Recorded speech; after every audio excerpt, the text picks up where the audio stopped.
Hello and welcome to another Surfboards.com product tutorial. Today we are going to take a quick look at soft racks, a great board transportation solution when your vehicle can't accommodate a standard rack pad. This video will show you what a soft rack is and how easy it is to install. Today we are using the FCS single soft rack. First, unwrap your rack and lay it on top of your car with the doors open. Unfasten the straps and hang them over the sides of your doorway.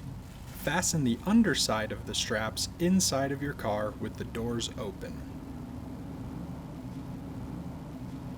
Loosen the top straps, then place and secure your board on top.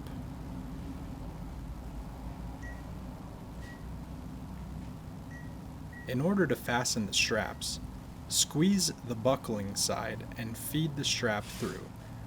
Then hold it squeezed and pull through to fasten.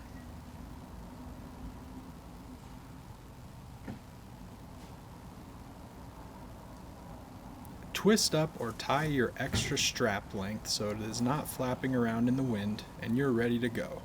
Soft racks are a great affordable way to safely move your boards. Subscribe to our channel and check out our full soft rack selection at Surfboards.com.